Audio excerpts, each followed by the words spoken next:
Good afternoon, everyone. This is Manikuntla Das, and today we are here at the Integrated Newsroom of Asian College of Journalism. It's been 10 days since Yogi Adityanath has sworn in as the Chief Minister of Uttar Pradesh, and in this short span of time, he has taken almost like 50 decisions which are breaking the news every day.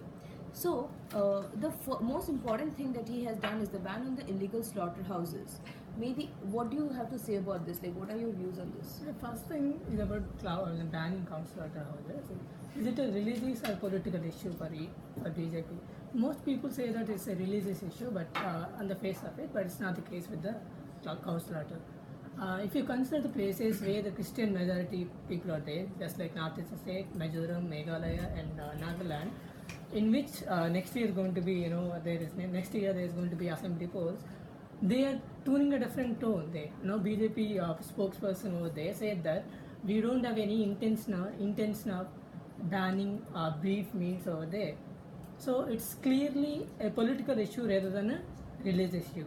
And it's interesting when you look at the Goa picture too. Goa has 25% of Christians, whereas 65% are Hindus. But still, some of the Hindu organizations for the past 1 year they are asking for the ban on cow slaughter, but they are not doing it. So it's a clearly political issue. It's not a religious issue. That's what I can say about it. Mansa, what do you think? Like, how will it affect the economy of the state? Like, what are the economic impacts of the ban? Yeah, first thing, I agree that it is a political measure because a lot of Hindu clientele are also there. All these beef outlets and restaurants that serve beef and all these non-veg delicacies. So it's not just Muslims who are patronizing these places. So not a religious thing at all. So coming to the economic livelihood impact, there is an issue of job loss here, though nobody is coming from the party and talking about it openly.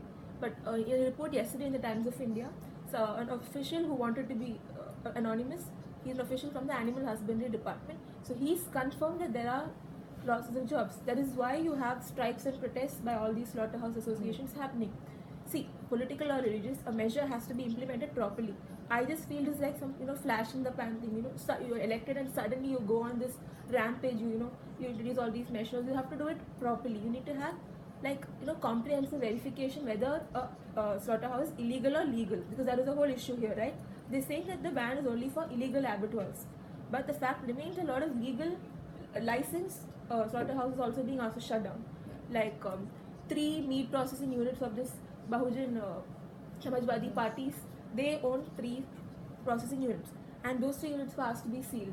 Now they have a license, but the issue was that they're not according to the latest updated version of the license or something like that. And 120 legal license holding slaughterhouses were asked to shut down because they're going to expire in March 31st and they're not going to get renewed. So you have all these technical issues that have to be sorted, because otherwise it can affect the whole economy, because they're the largest exporters of buffalo meat.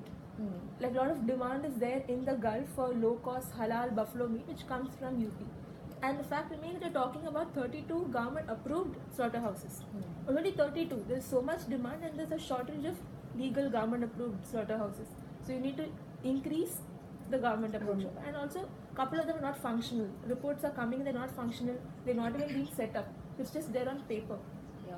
And also the distance between the area of demand, high demand, and the distance between a legal slaughterhouse is too far for it to be transported. So you have all these practical difficulties also. All this needs to be taken into consideration and they should do it slowly. That's what I feel. And look at the people who are going to affect by these kind of decision. I think it's the Muslims who own a lot of cow slaughterhouses, and at the same time look at the chappal industry in UP. So I think it's Dalits and Muslims who are going to be affected by this cow slaughter issue The most. Hereditary profession is sale of meat. So let's move on to the next topic, which is the anti-romeo squad. So Simon, like, do you think with this anti-romeo squad, the people they'll just do moral policing, like Indian morals and all, like so-called Indian morals? Will they give stress to that? Like, what are your views on that? Again, talking about this, when cops openly on to the papers say that we can identify problem causes, Romeos, that's what they term them, by the look in their eyes. So this clearly states that there's been no structure behind this whole program, where they have no clear idea of how they're going to provide safety for women. In 11 districts, Yogi Adityanath said that there are going to be special anti-Romeo squads where they're going to be standing outside women's colleges and colleges in general to make sure that women don't get teased. But what this is translated into is youth are being harassed, like young boys are being harassed, and uh, based on no reason at all. For example, a park in Meerut, which usually sees like 200 couples, on 21st, on 22nd, it only saw 5 or 10 people. So this shows that BJP is taking control of how people. This is hinging on their freedom, personal freedom, and what they decide if they want to go out. And again, questions being raised about who's dropping girls in colleges. So this is reminiscent of Operation Majnu, which happened like 2005 in Meerut. So this probably will allow the BJP to moral police youth in the city. But we should agree upon a point that they are, how tactically they are combining law and order with the Hindutva. In fact, anti-Romeo is nothing but anti-Salman squad in UP, where it was synonymous with the love jihadi thing. So on the one hand, they are portraying this binary image. On the one hand, they are portraying women issue, which is in fact true. There's a lot of women problem there in UP. And the other hand, they're portraying this individual freedom, the abstract idea of freedom as irreversibility and encouraging harassment. So they're being tactical in approaching this issue also. They're trying to, fuse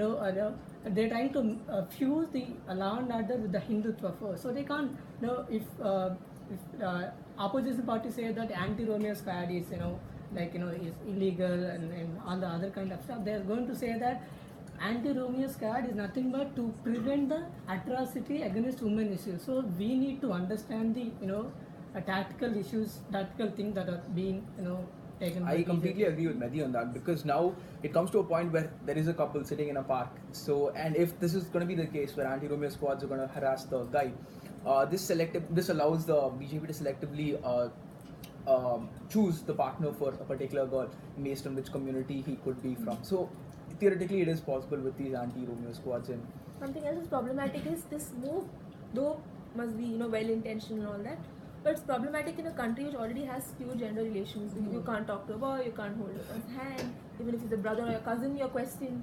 So already there's very limited or no sexual education at all, exposure to the other sex, and then you have all these measures coming in, so it makes it even more complicated and problematic. How will someone approach you if he just wants to talk to you also? So and that will again create more issues, and that will only add to more teasing and more harassment, and you see how problematic. But this has worked well, because reports are saying that there are less that you have to accept the vice that men do. I mean, guys from colleges stand outside girls' colleges and they are involved in teasing and also like molestation on the roads. So that has come down, but at what price? At price of hindering the freedoms of people, law-abiding citizens. So that is something which has to be looked into. Definitely relook this Let us see what effect this has on the state in the course of time. Thank you so much for being with us.